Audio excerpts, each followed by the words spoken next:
What's up, everybody? It's your boy Trayvon here with Scent Talk TV, and today we're going to be reviewing a fragrance from the house of YSL. It is the reformulated batch of the original YSL Y EDT, so we're just going to mess around and call it YSL Y EDT 2022.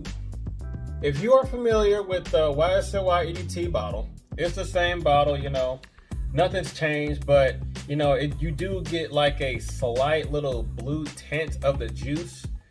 That's pretty much it. Same cap and all that, same little batch sticker with the size and concentration and all that, which is a 3.4, I believe. Wait, is it? Actually, it's a 3.3, not a 3.4. For those of you who are wondering if they done stepped the game up from the older batch of YSL Y EDT, I am here to tell you that they did a tremendous, great job. It kind of shocked me because when you think of reformulations, you'll think that they would make it even weaker, or they would change the notes around to the point where it doesn't even smell like the original, or they just flop it, like it just smells like a mess. But this one is a game changer from the original, in my opinion at least. So in the top you got aldehydes, bergamot, and ginger. Now, in the top, you do get like a very bright, citrusy, fruity scent from that bergamot, but at the aldehydes makes it like fresher, a little bit more sweeter, as well as like, fresh and soapy. But the ginger is what makes it a little bit sweeter, like a soft, sweet spice. So when you get into the mid, that's when it starts to transition into more of that lavender, geranium, as well as that clary sage. Now, that geranium gives it like a green rosy nuance, like a slight undertone of those two aspects, but that lavender is what gives it like a soft, fresh, slightly powdery spice.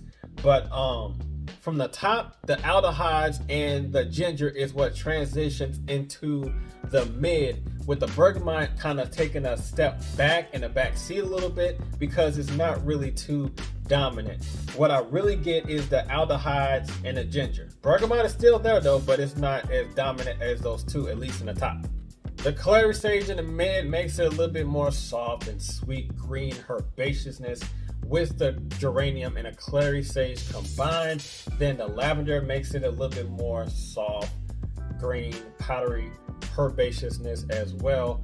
Combining all those notes so far makes it a little bit of a soft, fizzy spice with a little bit of a fruity undertone with a sweet, warm, balsamic type of undertone as well. So this is what makes this one different from the older batch. You get that vanilla, that olibanum, that ambergris, and that cedar. So you do get the ambergris and the cedar in the older batch, but you don't get the vanilla and the olibanum. So those are two new notes that's inside of here. Those two notes makes it a little bit more sweeter, and it makes it more dense. It makes it a little bit more warmer. But you still get that freshness from the aldehydes in the top. It's still fresh, it's still mass appealing. You do get that soft, fruity, that soft, fresh spice as well.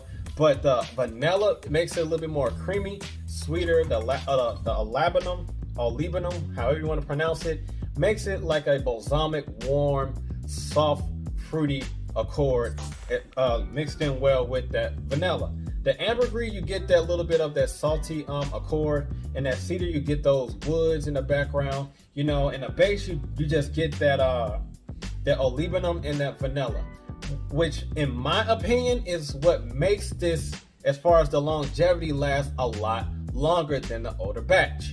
Now, the 2022 version does maintain the freshness, but the freshness is down a little bit.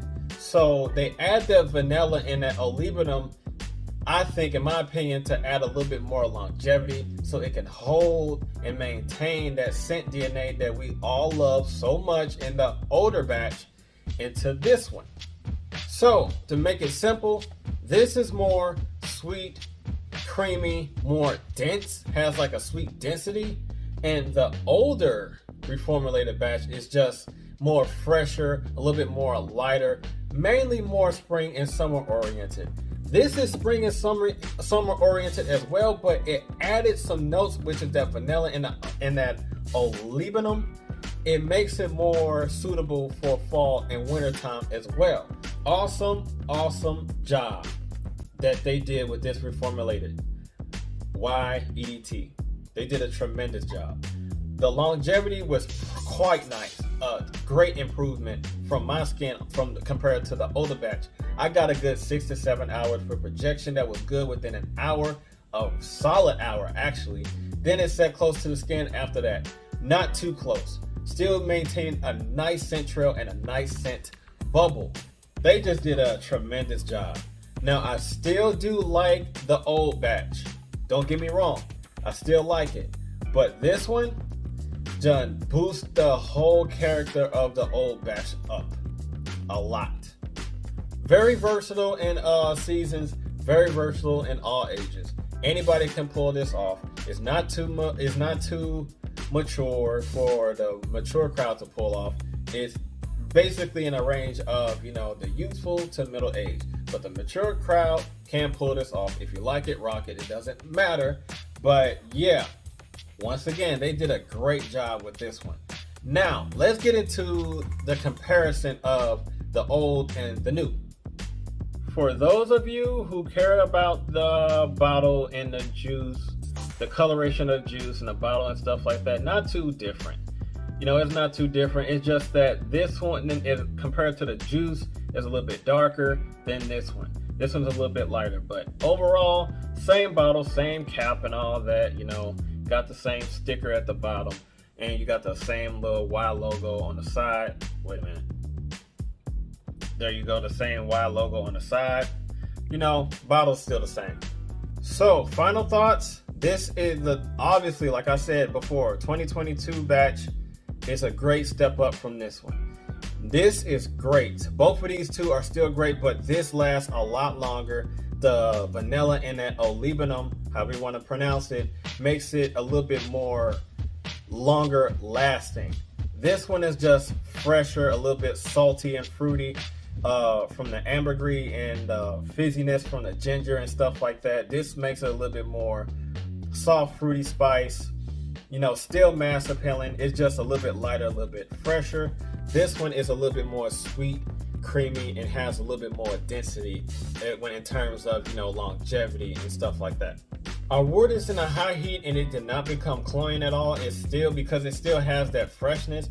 Not too much of a freshness that it has like in an older batch, but the aldehydes that's in here, it still does this thing as far as maintaining freshness and that, you know, that soapy, clean undertone. So the price I paid for this at dealers full retail was $100 flat. But like, I think like plus tax was like, I'd say like 102, 103, but you know, it has a flat rate of $100. You can get this at dealers.